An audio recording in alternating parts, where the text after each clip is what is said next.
નમસ્કાર દર્શક મિત્રો, હું છું દર્શના જોશી. તમે જોઈ રહ્યા છો લોક સામના ન્યૂઝ. તો જોઈએ આજના સમાચાર અમરેલીથી અમારા રિપોર્ટર સતીશ રાઠોડ સાથે.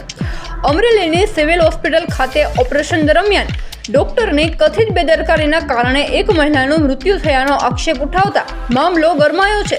દેવી પૂજક સમાજ દ્વારા છેલ્લા 4 દિવસથી મૃતદેહ સ્વીકારવાનો ઇનકાર કરવામાં આવ્યો છે.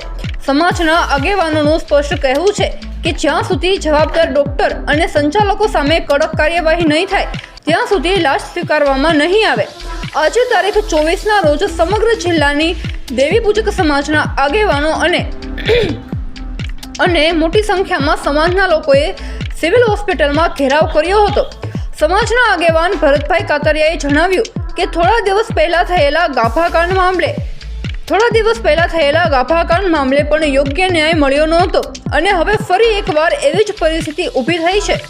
સમાજના લોકોનો આક્ષેપ છે કે હોસ્પિટલ તંત્રની બેદરકારી સામે કડક પગલાં લેવા જરૂરી છે. હાલ પરિસ્થિતિ તંગ છે અને તમામ સમાજના લોકો એક થઈને ન્યાય માટે લડત આપી રહ્યા છે. આ ભરતભાઈ, હવે આજ રોજ જે દેવી પૂજક સમાજ દ્વારા એક બેનનું જે કોટડીના ઓપરેશન દરમિયાન જે ઓપરેશનમાં અછત રાખતા તેનું મૃત્યુ થઈ ગયું હતું, એની અનુસંધાને દેવી પૂજક સમાજ મોટી સંખ્યામાં એકઠો થયેલો છે.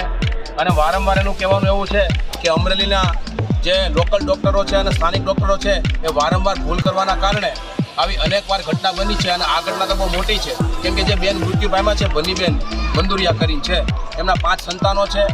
એની અનુસંધાને આજે છેલ્લા 6 દિવસથી એની લાશ છે તે રજળે છે.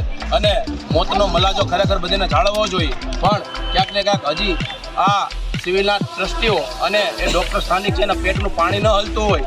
એની અનુસંધાને આજ રોજ મોટી સંખ્યામાં તમામ સમાજના લોકો આ બેનને ન્યાય દેવડાવવા માટે આ સિવિલના પટાણંગમાં ભેગા થયા છે.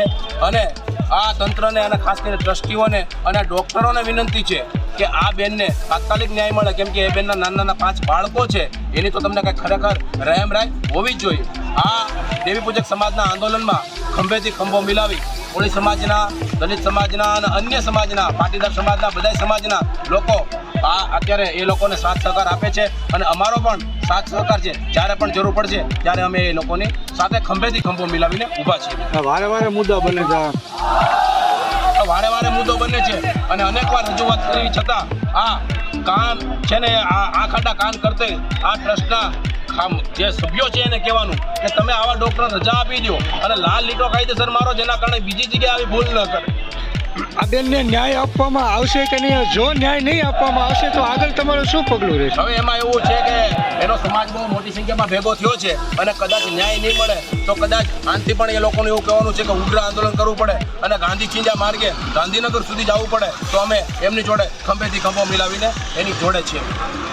આની પહેલાં જે ગાભાકાંડ થયું ત્યારે પણ કોઈ એક્શન લેવામાં આવી નથી, તો એના વિરુદ્ધ તમારે શું કહેવાનું? હવે ગાભાકાંડમાં તો અમે તાકાતથી આંદોલન કર્યું હતું અને આ ડૉક્ટરનું એવું કહેવાનું હતું કે ખરેખર આવું કાંઈ થયું જ નથી. પણ હું એ દામનગરના ડૉક્ટરને પણ ધન્યવાદ આપું છું, કેમ કે એણે લખીને આપેલું છે કે ખરેખર આ સિવિલના સ્થાનિક ડૉક્ટરોએ કપડું અંદર રાખીને બેદરકારી રાખીને મોટી ભૂલ કરી છે. તેમ છતાં એ લોકોએ 10 તારીખે કમિટી બોલાવી હતી અને એના ફાધરને પણ હાજર રાખેલા હતા. હવે આગળ શું નક્કી કરશે ત્યાર પછી ફરીવાર એ બાબતે પણ સિવિલની મુલાકાત કરવાની થશે. મિત્રો, તો ફરી મળીશું નવા સમાચાર સાથે. ત્યાં સુધી જોતા રહો લોક સામના ન્યૂઝ.